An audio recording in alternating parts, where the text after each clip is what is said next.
करोड़ों भारतीय युवाओं के लिए आईएएस बनना एक सपना है, एक मंजिल है। लेकिन क्या आपने कभी सुना है कि कोई अफसर आईएएस बनने के बाद इस्तीफा दे दे और वापस नीचे वाली रैंक यानी पीसीएस पर जाने की गुहार लगाए?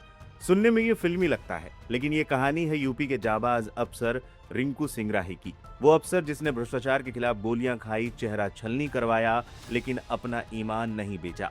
आज की विशेष रिपोर्ट में समझिए रिंकू राही के इस हैरान कर देने वाले फैसले के पीछे की पूरी कहानी। रिंकू सिंह राही की कहानी अलीगढ़ के एक टूटे हुए प्लास्टर वाले घर से शुरू होती है, जहां आज भी आटा चक्की से घर का खर्च चलता है। 2008 में वो पीसीएस अफसर बने। 2009 में मुजफ्फरनगर में समाज कल्याण अधिकारी रहते हुए उन्होंने 83 करोड़ के घोटाले का पर्दाफाश किया। नतीजा, माफियाओं ने उन पर जानलेवा हमला किया, उनके चेहरे और जबड़े को गोलियों से छलनी कर दिया। रिंकू ने एक आंख की रोशनी और एक कान से सुनने की क्षमता खो दी, लेकिन हार नहीं मानी। मौत को मात देकर वो वापस लौटे। चेहरा बिगड़ चुका था, शरीर दिव्यांग था, लेकिन जज्बा सलामत था। नौकरी के साथ साथ रिंकू पढ़ते रहे और 2021 में यूपीएससी परीक्षा में 683वीं रैंक लाकर आईएएस बन गए।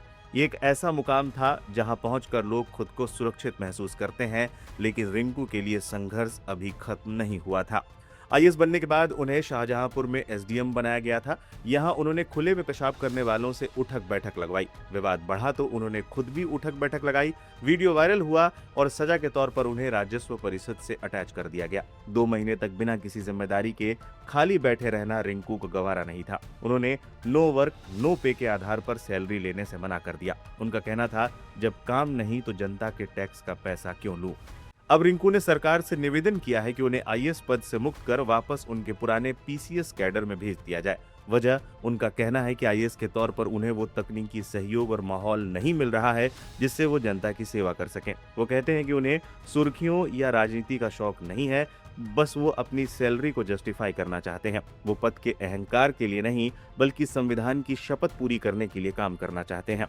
क्या कहता है नियम? सेवा शुरू होने के 3 साल के भीतर इस्तीफा देने का मूल कैडर में वापसी की मांग संभव है। इस्तीफा कार्मिक एवं प्रशिक्षण विभाग डीओपीटी भारत सरकार को भेजा जाएगा। टेक्निकल जांच के बाद केंद्र सरकार अंतिम फैसला लेगी। रिंकू सिंह राही सिर्फ एक अफसर नहीं, एक शिक्षक भी है। उन्होंने हापुड़ और अलीगढ़ में सैकड़ों गरीब बच्चों को मुफ्त कोचिंग देकर अफसर बनाया। आज जब पद और पैसे की दौड़ में लोग अंधे हैं, तब रिंकू सिंह राही का ये फैसला सिस्टम के मुंह पर एक करारा तमाचा भी है और एक नई उम्मीद भी। अब देखना होगा कि सरकार इस ईमानदार बागी की गुहार पर क्या फैसला लेती है।